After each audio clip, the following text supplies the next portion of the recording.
ಇನ್ನು ಮಾರ್ಚ್ 7ನೇ ತಾರೀಕು ರಾಜ್ಯ ಸರ್ಕಾರದ ಬಜೆಟ್ ಮಂಡನೆ ಇರುತ್ತೆ. ಈ ಬಗ್ಗೆ ಸಿಎಂ ಸಿದ್ದರಾಮಯ್ಯ ಮಾತನಾಡ್ತಾ ಇದ್ದಾರೆ, ಬನ್ನಿ ನೋಡೋಣ. ಕೇಂದ್ರ ಸರ್ಕಾರ ಅಪಾಯಿಂಟ್ ಮಾಡೋದು ಕಮಿಟಿನ, ಆ ಕಮಿಟಿನಲ್ಲಿ ಇಬ್ಬರು ಕೇಂದ್ರ ಸರ್ಕಾರದವರು ಇರ್ತಾರೆ, ಒಬ್ಬರು ರಾಜ್ಯ ಸರ್ಕಾರದವರು ಇರ್ತಾರೆ.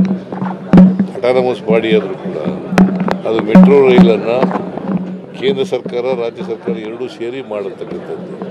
ಬೆಲೆ ನಿಗದಿ ಮಾಡೋರು ನಾವು ಪ್ರಪೋಸಲ್ ಕೊಡ್ತೀವಿ, ಬೆಲೆ ನಿಗದಿ ಮಾಡಿ ಅಂತ ಹೇಳೋದು ಅಷ್ಟೇ. ಬಟ್ ಬೆಲೆ ನಿಗದಿ ಮಾಡ್ತಕ್ಕಂಥ ಕಮಿಟಿ ಇದೆಯಲ್ಲ ಅವರು ಮಾಡೋದು, ಅದ್ರ ಚೇರ್ಮನ್ ಅಪಾಯಿಂಟ್ ಮಾಡೋರು ಕೇಂದ್ರ ಸರ್ಕಾರ. Retired high court judge of the Tamil Nadu. Sir, ಈಗ ಸರ್ ಅನ್ನ ಬಗ್ಗೆದು 5 ತಿಂಗಳಿಂದ ಬಂದಿಲ್ಲ ಹಣ, ಗೃಹಲಕ್ಷ್ಮಿದು 3 ತಿಂಗಳಿಂದ ಬಂದಿಲ್ಲ ಅನ್ನೋ ಯಾರು ಹೇಳಿದ್ರು? ಬಂದಿಲ್ಲ. 5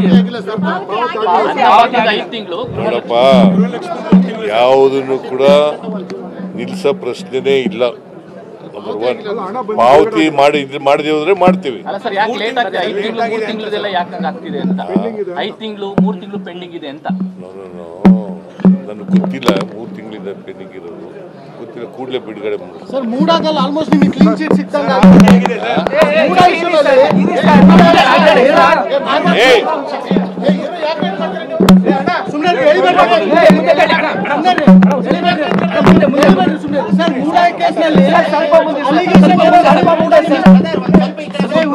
ಅಲಿಗೇಷನ್ ಏನೇ ಮಾಡಿದ್ರು ಕೂಡ ಆಲ್ಮೋಸ್ಟ್ ಕ್ಲೀನ್ ಚಿಟ್ ಕೊಟ್ಟಂಗಾಗಿದೆ.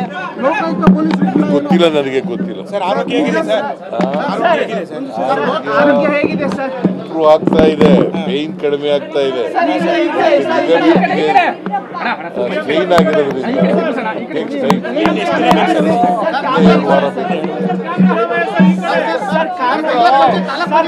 ಸಂಬಂಧಪಟ್ಟಂತೆ ಇಲ್ಲಿ ಕಂಟಿನ್ಯೂ ನಾವು ತಯಾರಾಗಿದ್ದೀವಿ. ಯಾವಾಗ ಹೇಳಿದ್ರು ಹೈಕೋರ್ಟ್ನವ್ರು ಯಾವಾಗ ಹೇಳ್ತಾರೆ ಅವಾಗ ಚುನಾವಣೆ ಮಾಡಕ್ಕೆ ತಯಾರಾಗಿದ್ದೀವಿ. ಇಲ್ಲ, ಹೈಕಮಾಂಡ್.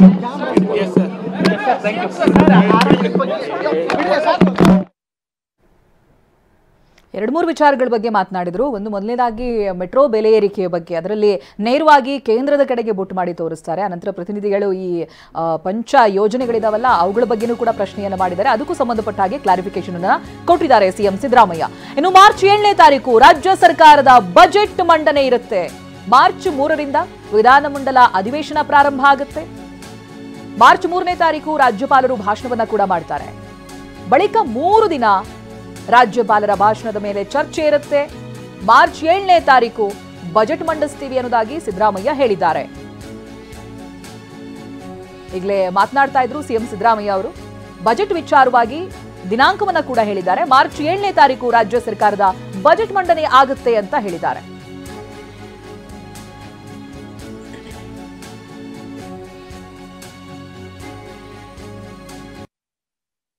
ಶುಕ್ರವಾರ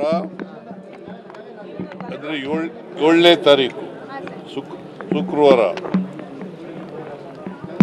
25-26ನೇ ಸಾಲಿನ ಆಯವ್ಯಯವನ್ನು ಮಂಡಿಸ್ತೇನೆ.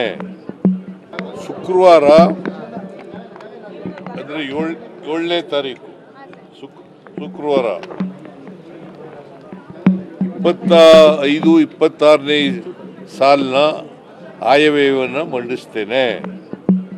ನನಗೆ ಕಾಲು ನೋವಾಗಿದ್ರು ಕೂಡ, ಮಂಡಿ ನೋವಾಗಿದ್ರು ಕೂಡ ಮನೆಯಲ್ಲೇ ಬೇರೆ ಬೇರೆ ಮೀಟಿಂಗ್ಗಳು ಮಾಡಿದ್ದೀನಿ. ಇವತ್ತು ಜಾಸ್ತಿ ಜನ ಬರ್ತಾರೆ ಅನ್ನೋದಕ್ಕೋಸ್ಕರ ಇಲ್ಲಿ ಬಂದಿದ್ದೇನೆ. ರೈತ ಸಂಘಟನೆಗಳು ಎಲ್ಲ ಮುಖಂಡರುಗಳೆಲ್ಲ ಬಂದಿದ್ದರು, ಅವರ ಅಭಿಪ್ರಾಯಗಳನ್ನು ಕೊಟ್ಟಿದ್ದಾರೆ. ನಾವು ಅವ್ರ ಸಲಹೆಗಳನ್ನು ಗಮನದಲ್ಲಿ ಇಟ್ಟುಕೊಂಡು ಬಜೆಟ್ ತಯಾರು ಮಾಡುವಾಗ ನಮ್ಮ ಇತಿಮಿತಿ ಒಳಗಡೆ ಯಾವುದನ್ನು ಸೇರಿಸಬೇಕು, ಯಾವುದನ್ನು ಸೇರಿಸಬೇಕು.